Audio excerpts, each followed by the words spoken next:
So when we talk of communications, first of all, the greatest thing is the communication between human beings. And when we have to think of the communication with the human beings, many people think that by aggression you will communicate better, which is not true. I mean, if somebody wants to get something out of someone, say, so you go there and just talk. I have to have, how can you do it, this, that. As it is, it's no. But if you are sweet and start talking sweetly, then 99% will definitely dissolve. So to dissolve people with sweetness, how to do it, that trick one has to learn.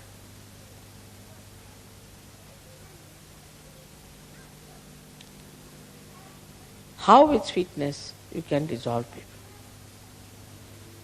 This is one of his special qualities, that you talk to someone in such a manner, genuinely, in a very sweet manner, and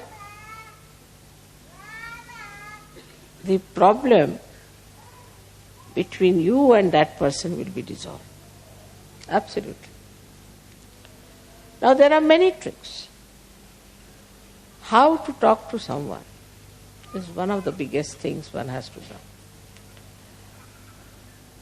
learn. First of all, you must always show that you are less intelligent than another person.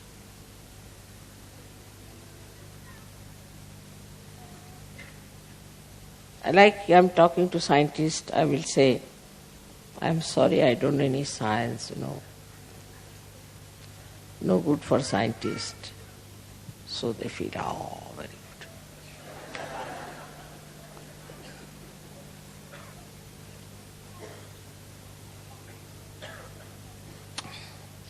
If you have to talk to some musician, you must say, I don't know any music. No, I've learned a little bit, but not much. Musician feels very happy. You may call it a pampering of the ego. You may call it. But there's no harm in saying that I am nothing compared to you. So the first trick is complete humility when you talk to another person. It's a sign of greatness. It's a sign of fulfillment. As the trees, when they are laden with fruits, they bend down. So the first of all, if you say, I am no one, I don't understand anything, but I would like to hear. This is first. First quality of communication is to be extremely humble about yourself. The another person should not know who you are. And there's a lot of fun in it. Say for example now, I can say about myself that my husband was very highly placed in India. I met a friend in Delhi. She was studying with me in school and in college. And she asked me, where do you live? I told her in Meenabag, which was just a useless, small little place meant for very ordinary officers, because they had not allotted us any house or anything. So temporarily we were there. She said, what is your husband doing? I said, doing so with some government servant. I didn't tell her. He came down. So he just looked at me, smiled. He said, do you know him? I said, he's my husband. She was shocked. He's your husband? Oh my God, why didn't you tell me? Immediately the whole thing changed. And she felt so ashamed of herself. She had started looking down upon me that I married to some clerk or someone.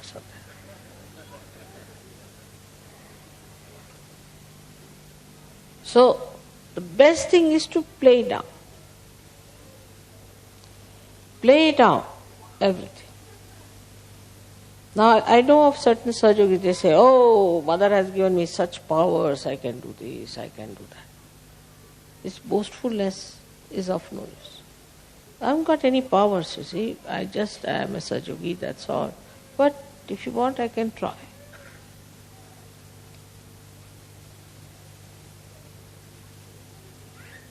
So, is to play down as much as you can. Practice this at home. First practice and then don't do it.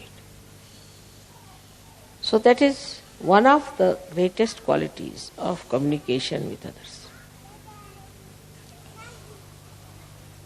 Second thing, I think in the whole of Gita, if you read it, this one very important thing is krodhat pijayati samoha. See, among all the worst things that we have, according to him, we have 6 enemies. But in Gita, he started with krodha. He said, starts with krodha, with anger.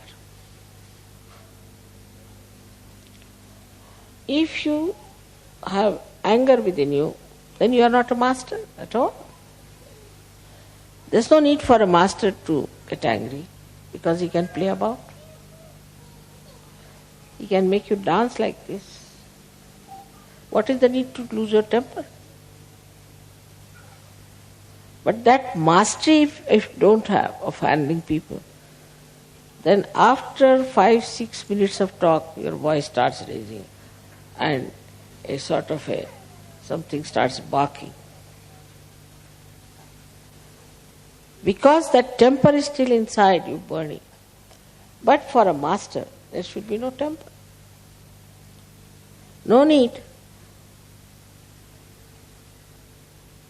He has started with krodha, that with the krodha all problems start.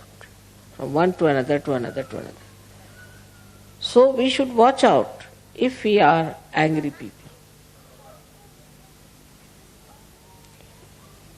Anger comes from Vishuddhi. Starts from liver, Vishnu, but expressed through Vishuddhi. Face becomes red, eyes become red.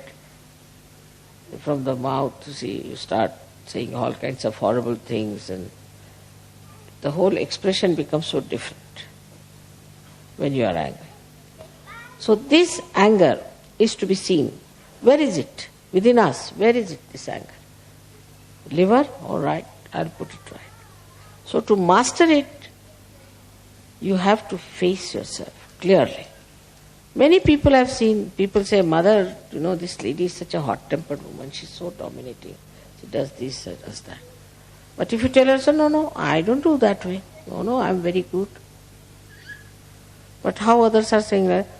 I don't know, but I'm very good. Finished. If somebody is saying that, then you watch yourself. Do you get into tempers or not? Are you losing your temper? It's very easy to make it out. Then face. So the trick of the trade is to face yourself and see for yourself how much you are lacking. So first is humility, which should be genuine. And secondly is equanimity. No temper. There is no need to take to temper. At the most you can say, hey, what are you doing? Why are you doing that way? Now if you do something, maybe something I might say which I do not like, so I don't want to say like that. At the most, up to that point is all right, that you should say that I dislike it. But not to go further with it. If you just stop at a point, then this habit of getting into temper will go away. This arrogance will go, which has to go. This arrogance has to go, this temper has to go, and then you will be surprised, you will feel very much relieved. Because this anger once it comes in, reacts and catches your left Vishuddhi, and you become guilty. You feel very bad. Why I said so? I should not have said this. So Vishuddhi is finished. Left Vishuddhi means it's a headache. It goes on accumulating like a storehouse there, all your anger, temper, whatever you have. And this left Vishuddhi catches. And you know the problems of left Vishuddhi.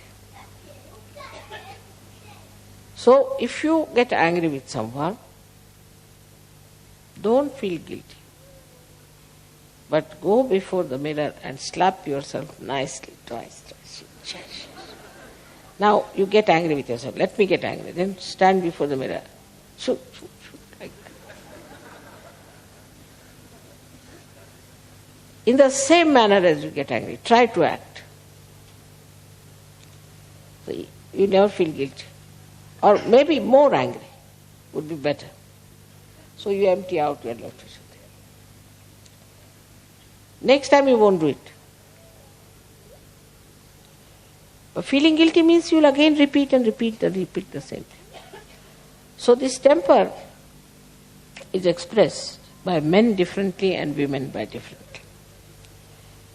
And I'm very much worried about the women sometimes because they take to water power. Then I'm lost.